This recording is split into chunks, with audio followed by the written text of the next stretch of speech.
اعوذ باللہ من الشیطان الرجیم بسم اللہ الرحمن الرحیم وقاتلوا فی سبیل اللہ واعلموا ان اللہ سمیع علیم من ذا الذی یقرض اللہ قرضا حسنا فیضاعفہ لہ اضعافا کثیرہ واللہ یقبض ویبسط والیہ ترجعون۔ پچھلے سبق کے اندر ہم نے پڑھا تھا کہ اللہ تبارک و تعالی نے ارشاد فرمایا جب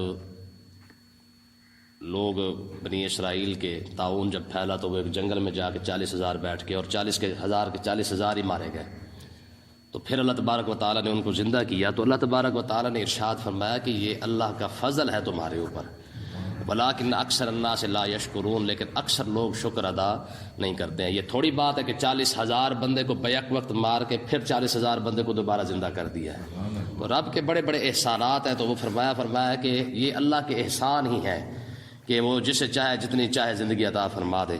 تو جہاد سے ڈر کر اگر تم باہر نکلے ہو اور تم سمجھتے ہو کہ تم اپنی زندگی بچا لو گے تو ایسا نہیں ہو سکتا۔ تو آگے اللہ تبارک و تعالیٰ نے ارشاد فرمایا وقاتلوا فی سبیل اللہ، تم اللہ کے راستے میں جہاد کرو۔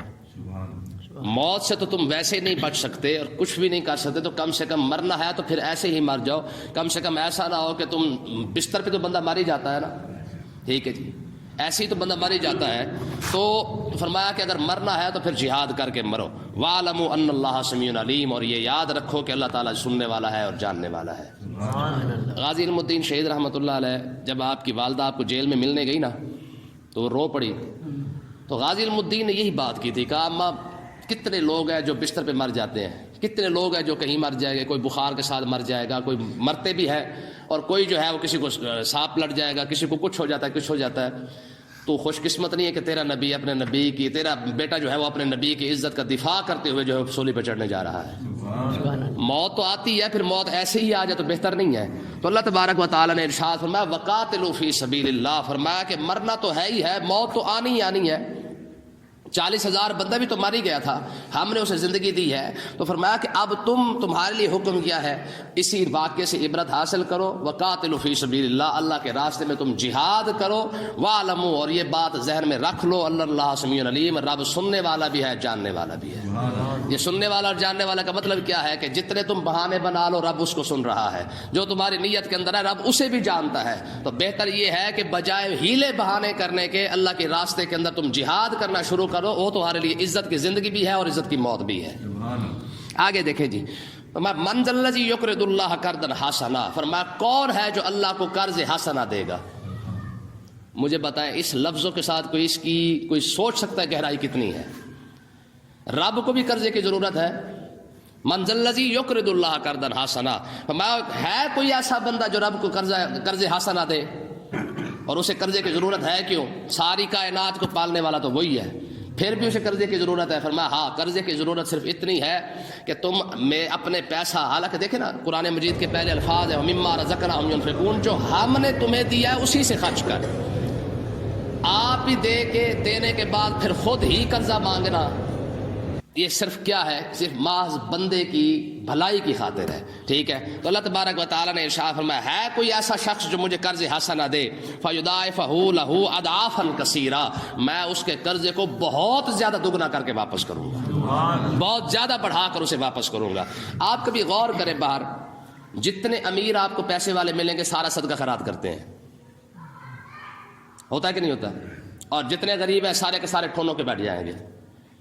یہی وجہ ہے کہ وہ امیر سے امیر ہوتے جاتے ہیں اور غریب غریب سے غریب ہوتا جا رہا ہے۔ بیماری تو ہم رو ہی رہے ہیں نا کہ جناب ہمارے پاس پیسہ نہیں ہے، یہ نہیں ہے، وہ نہیں ہے۔ چلے ٹھیک ہے، اگر امیر بندہ اگر 5 لاکھ روپیہ خرچ کر رہا ہے تو 500 تو بھی خرچ کر ہی سکتا ہے نا۔ جتنے آپ امیر دیکھیں گے آپ حیران ہو جائیں گے، یہ فلاحی ادارے بنا لیں گے، کبھی جناب والا ہسپتالوں کے اندر جا کے پوری کی پوری وارڈ بنا دیں گے، کروڑوں روپیہ خرچ ہو جائے گا، پوری کی پوری وارڈ بنا کے آ جائیں گے۔ ہسپتالوں کے اندر جتنے مریض آپ دیکھیں، جنا ہسپتال کے اندر، دوسرے ہسپتالوں کے اندر روزانہ جناب ٹرکوں کے ٹرک آ رہے ہیں، کوئی کھانا دے کے جا رہا ہے، کوئی کچھ دے کے جا رہا ہے، کوئی کچھ دے کے جا رہا ہے۔ وجہ کیا ہے؟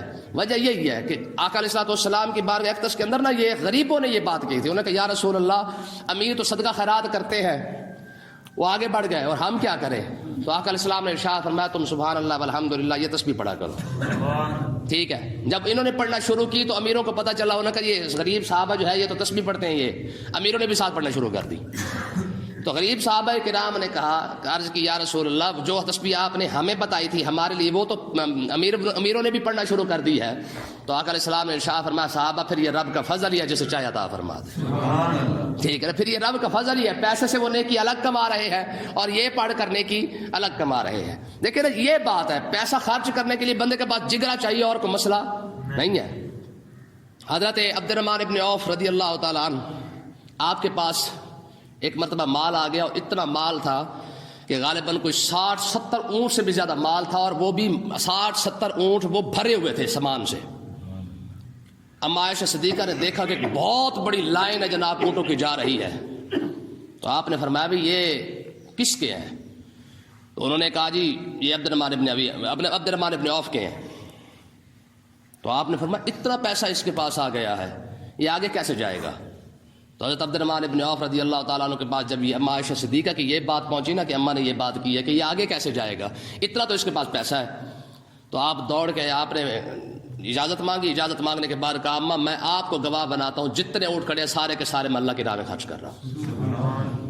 ٹھیک ہے نا جی، اس لیے یاد رکھے، چلے ٹھیک ہے اگر امیر لوگوں کے پاس زیادہ ہے وہ زیادہ خرچ کر لیتے ہیں، تو غریب خرچ نہیں کرتا، یہ حقیقت ہے۔ ہم اتنے بھی مرے ہوئے نہیں ہیں کہ ہم 500 خرچ نہ کر سکیں، ہم 200 خرچ نہ کر سکیں، یا 2000 ہم خرچ نہ کر سکیں، نتیجہ دیکھ لیں۔ اور پھر نتیجہ ایک اور بڑی بات ہے، جہاں سے رب نے دینا ہے سب سے پہلے ہم وہی دروازہ بند کرتے ہیں۔ کیوں؟ جب حالات خراب ہو جائے، ہمارے صوفیاء بزرگان دین یہ کرتے تھے، ان کا طریقہ کار یہ تھا کہ جب پیسے کم ہونے لگتے وہ اللہ کی راہ میں دے دیتے، جیسے پیسہ کم ہونا اللہ کی راہ میں دے دینا۔ اور ہم کیا کرتے ہیں، ہم کہتے ہیں کیونکہ فلانی جگہ سے گھاٹا آ گیا ہے فلہذا پہلے مسجد کے پیسے بند کر دو، بعد میں اس کو دے لیں گے۔ ٹھیک ہے، پہلے جناب جو کام نیکی کا کرنا تھا کہتے چلو اس کو پہلے بند کر دو، میاں فلانی جگہ سے گھاٹا آ گیا پہلے اس کو پورا کر لیں۔ اور اللہ کے بندے جس رستے سے آنا تھا وہ تو تم نے خود ہی بند کر دیا ہے۔ بات سمجھ آئی کہ نہیں آئی؟ یہ میں نے کسی کتاب کے اندر پڑھا نہیں ہے، بزرگان دین سے میں نے یہ سنا یہ بات۔ وہ کہتے ہیں کہ موسیٰ علیہ السلام کے دور کے اندر ایک شخص نے یہ کہا کہ موسیٰ علیہ السلام کے پاس آ گیا، انہوں نے کہا جی میری ساری زندگی جو گزر رہی ہے نا وہ تو غریبی کے اندر گزر رہی ہے، رب سے پوچھ لیں کیا میرا کوئی اچھا وقت بھی آئے گا یا میرے رزق کے اندر اضافہ بھی ہوگا کہ نہیں ہوگا۔ تو موسیٰ علیہ السلام نے اللہ کی بارگاہ اقدس میں عرض کی، اور رب نے فرمایا کہ بات یہ میرے کلیم اس کا رزق تھوڑا ہے اور زندگی زیادہ ہے، ہم نے اس کو مکمل بھی تو کرنا ہے نا۔ تو انہوں نے موسیٰ علیہ السلام نے وہی بات اس شخص کو بتا دی کہ جناب آپ کے ساتھ یہ معاملہ ہے، رزق کم ہے اور زندگی زیادہ ہے تو اس حساب سے آپ کو ملنا ہے۔ تو انہوں نے عرض کی کہ حضور پھر آپ اس طرح کریں، اللہ کی بارگاہ اقدس میں عرض کریں کہ جتنا دینا ہے ایک بار ہی دے دے، پھر بعد میں دیکھی جائے گی۔ تو موسیٰ علیہ السلام نے اللہ کی بارگاہ اقدس میں عرض کی، عرض کرنے کے بعد عرض کی پروردگارہ وہ کہہ رہا ہے کہ مجھے جتنا دینا ہے ایک ہی بار دے دے۔ وہ 10 کلو تھا، 15 کلو تھا، من تھا، 2 من تھا، اللہ جانے کتنا اس کا رزق تھا۔ وہ صبح اس کے دروازے پر جب اس نے خود روٹی کھائی، اپنے بچوں کو کھلائی، نہ کھلانے کے بعد اس کے دل میں خیال آیا یار چلو آج میں نے پیٹ بھر کے کھا لیا ہے، آج بھی تو کوئی بھوکا ہوگا نا، میرا تو رزق ختم ہونا تھا وہ تو ہو ہی گیا ہے، زیادہ سے زیادہ میں 5 دن اور کھا لوں گا۔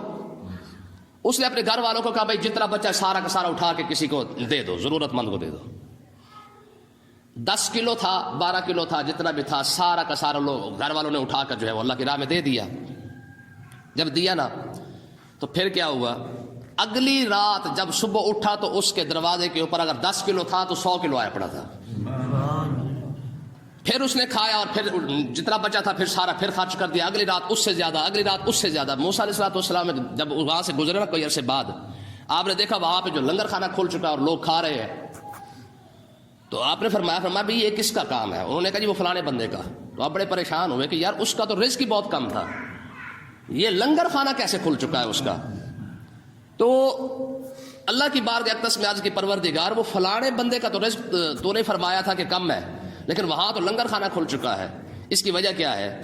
تو اللہ تبارک و تعالیٰ نے ارشاد فرمایا میرے کلیم بات وہی ہے، لنگر اس کا جو رزق تھا وہ اتنا ہی تھا جو تھا اور میں نے اس کو دے دیا تھا، لیکن مسئلہ یہ بنا ہے جب میں نے اس کا رزق اس کو واپس کر دیا، جتنا تھا بنتا تھا میں نے اس کو دے دیا، اس نے جتنا کھایا باقی بچا کر مجھے واپس کر دیا، تو میرا کیونکہ وعدہ ہے کہ جو 1 دے گا میں اس کے بدلے 10 دوں گا۔ تو اس لیے جب اس نے مجھے 10 کلو واپس کیا ہے تو بدلے میں 10 کلو کا مطلب 100 کلو تو بنتا ہے نا، پھر میں نے اسے واپس کر دیا ہے، کیونکہ اس نے جو میں نے رزق بنا اس کا تھا وہ تو میں نے اس کو دے دیا تھا۔ اب فلہذا جب اس نے مجھے واپس کر دیا تو میرا وعدہ ہے کہ میں من جاء بالحسنۃ فلہ عشر امثالھا، ٹھیک ہے نا، کہ تم ایک دو میں تمہیں 10 دوں گا۔ یار کمپنیاں آج کل چل رہی ہیں نا، یہ لوگوں کو فون کرتی ہیں، جناب اشتہار چلاتی ہیں، اپنی پبلسٹی کرتی ہے کہ جی آپ اتنے پیسے دیں آپ کو یہ سہولت دیں گے، اتنے پیسے دیں یہ سہولت دیں گے، اتنا دیں گے اتنا آپ کو سہولت ملے۔ ایسا ہوتا ہے کہ نہیں ہوتا؟ ٹھیک ہے، اب دیکھ ایک کمپنی پر ہم اعتبار کر لیتے ہیں، ٹھیک ہے، بینک پر اعتبار کر لیتے ہیں کہ یار بینک ہمیں تھوڑے سے پیسے کے لیے جو ہے وہ کار دے دیتا ہے یا کوئی چیز بنا کے دے دیتا ہے، ہم اس پر بینک پر انسان اعتبار کر لے، کمپنی پر اعتبار کر لے، رب پر اعتبار کیوں نہیں؟ رب کا وعدہ ہے من جاء بالحسنۃ فلہ عشر امثالھا، جتنا کمپنی پہ اعتبار کے ادھر رب پہ بھی تو اعتبار کر کے دیکھنا۔ کمپنی سہولت دیتی ہے، رب نہیں دیتا، کتنی بڑی بات ہے۔ لوگ کیوں نہیں اس بات کو سوچتے کہ کمپنی اپنے اشتہار نکالتی ہے، حالانکہ وہ ہو تو ساری ٹھگی ہے، لیکن ان کو فائدہ ہے تو آخر وہ اشتہار نکال رہی ہے، ٹھیک ہے نا، لیکن پھر بھی وہ کہیں نہ کہیں سے بچاتے ہیں۔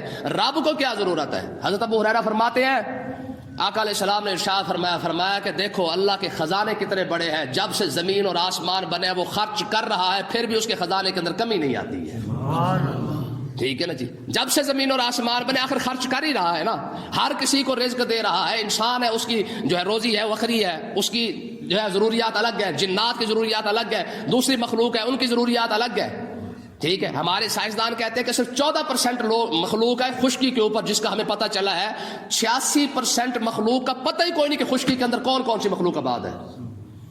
86% مخلوق کا انسان ابھی تک پتہ نہیں لگا سکا، لیکن رب اس کو رزق دے رہا ہے کہ نہیں دے رہا؟ اور کہتے ہیں سمندری مخلوق کے اندر صرف 6% کا ہمیں پتہ ہے، باقی 94% مخلوق کا ہمیں پتہ ہی کوئی نہیں ہے کہ کون سی اور کہاں پہ ہے۔ رب انہیں بھی تو رزق دے ہی رہا ہے نا، تو اس لیے نا یاد رکھے یہ رب کے ساتھ یہ رب کا وعدہ ہے۔ کاروبار کرنا تو پھر رب کے ساتھ کر کے دیکھو۔ ہماری بدبختی یہ ہے کہ جہاں سے آنا ہوتا ہے ہم سب سے پہلے اسے بند کر دیتے ہیں۔ تو یہ اللہ تبارک و تعالیٰ کا فرمان ہے، فرمایا تم مجھے قرضہ دو، میں تمہارا قرضہ جو ہے وہ بڑھا کے فَيُضَاعِفَهُ لَهُ أَضْعَافًا كَثِيرًا، میں تمہیں بہت زیادہ کر کے واپس کروں گا۔ واللہ یقبض ویبسط، فرمایا کہ اللہ تعالیٰ تنگی بھی دیتا ہے، اللہ آسانی بھی فرما دیتا ہے۔ اس کا مطلب یہ تھوڑی ہے کہ آسانی آ جائے تو 4 پیسے نکال کے دے دیے، تنگی آ گئے تو سارا کوئی نکال رکھ کے بیٹھ گئے، جس طرح ہماری قوم کا حال ہے۔ کیا فرمایا واللہ یقبض ویبسط، رب تنگی بھی دیتا ہے آسانی بھی، پر اس کا مطلب یہ تھوڑی ہے کہ بتا رب کی راہ میں دینا ہی بند کر دے، یہ تو کوئی بات نہ ہو۔ 2 بزرگ بیٹھے ہوئے تھے، صبر اور شکر پر بات ہو رہی تھی، صبر اور شکر پر۔ تو ایک نے دوسرے سے پوچھا، انہوں نے کہا جی صبر کیا ہے؟ انہوں نے کہا جی مل جائے تو کھا لینا، نہ ملے تو صبر کر لینا۔ انہوں نے کہا یہ کون سی بڑی بات ہے، یہ تو ہمارے شہر کے کتے بھی کر لیتے ہیں،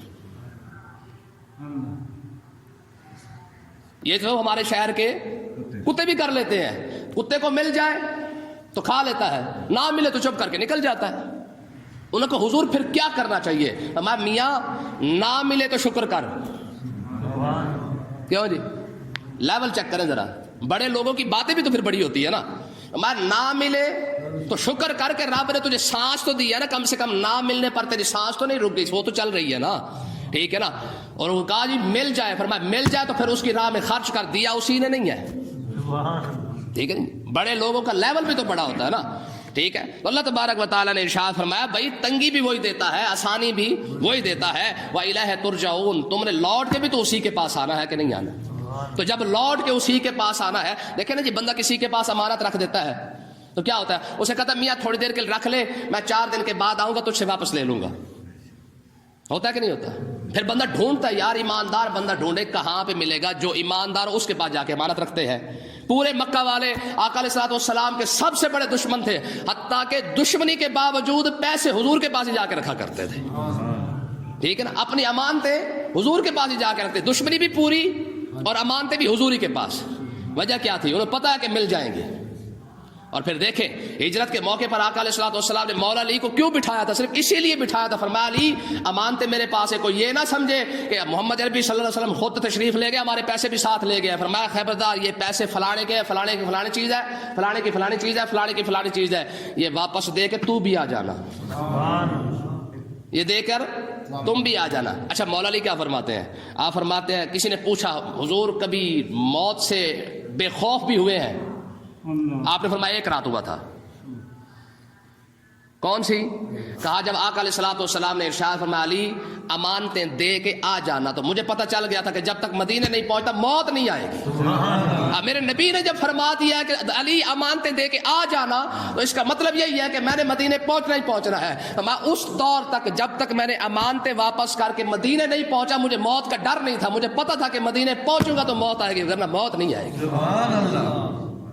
یار بندہ رب بندے پر اعتبار کر لیتا ہے کہ جی جناب مطلب ہے کہ میری امانت رکھ لیں میں واپس آ کے لے لوں گا، تو یہی بات رب نے فرمائی ہے۔ اللہ تنگی بھی دے دیتا ہے، آسانی بھی دے دیتا ہے۔ وَإِلَيْهِ تُرْجَعُونَ، رب کو قرضہ دو، تم جب لوٹ کے آؤ گے رب تمہیں ڈبل کر جو ہے وہ تمہارا قرضے کو بڑھا بڑھا کر عطا فرما دے گا۔ وَإِلَيْهِ تُرْجَعُونَ، تم نے جب رب کے پاس آنا ہے تو وہ تمہارا قرضہ تمہیں واپس کر دے گا، ٹھیک ہے نا جی۔ یہی وجہ ہے کہ آقا علیہ الصلوۃ والسلام نے ارشاد فرمایا کہ جب بندہ اللہ کی بارگاہ اقدس میں حاضر ہوگا نا تو عرض کرے گا پروردگار یہ فلانا فلانا ثواب تو میں نے کیا ہی نہیں ہے۔ فرمایا تو نے نہیں کیا نا، وہ پچھلے بیٹھ کے جب دعا کرتے تھے میں نے تیرے اسی ثواب کو بڑھاتا رہا ہوں۔ اور ایک حدیث پاک کے اندر آتا ہے کہ اگر کوئی شخص ایک کھجور بھی اٹھا کے کسی کو دے دے نا، اللہ کی راہ میں کھجور بھی اٹھا کے کسی کو دے دے، فرماتے ہیں جب حدیث پاک کے اندر آتا ہے قیامت کا دن آئے گا تو وہ کھجور کا جو اس نے جو دیا تھا، ایک کھجور دی تھی کسی کو، فرمایا اللہ تعالیٰ اسے بڑھا کر احد پہاڑ جتنا بنا دے گا۔ وہ عرض کرے گا پروردگارا یہ کون سی میری نیکی ہے جو اتنی بڑی بن چکی ہے؟ اللہ تبارک و تعالیٰ فرمائے گا میرے بندے یہ وہ چھوٹی سی نیکی ہے جو تو کر کے آیا تھا، میں اسے پالتا رہا ہوں۔ یہ لفظ ہے، فرمایا تیری نیکی کو میں نے پالا ہے، ٹھیک ہے۔ اب میں نے نیکی کو پالا کیوں ہے؟ میں فرمایا تو نیکی کر کے بھول ہی گیا تھا، پتہ نہیں کون سے دن میں نے کسی کو کچھ دیا تھا، فرمایا پھر میں نے وہ نیکی سنبھال کے رکھی، پالتا رہا ہوں۔ تو میں دنیا میں رہا میں تیری نیکی پالتا رہا، تو قبر میں رہا میں تیری نیکی پالتا رہا، اب تو اٹھ کے آیا ہے میں نے تیری نیکی تجھے واپس کر دی ہے۔ سمجھ آئی کہ نہیں آئی ہے؟ جب رب اتنا دیتا ہے تو کمپنی سے زیادہ بندہ رب پر ہی اعتبار کر کے دیکھ لے۔ اللہ تعالیٰ سمجھنے کی توفیق عطا فرمائے۔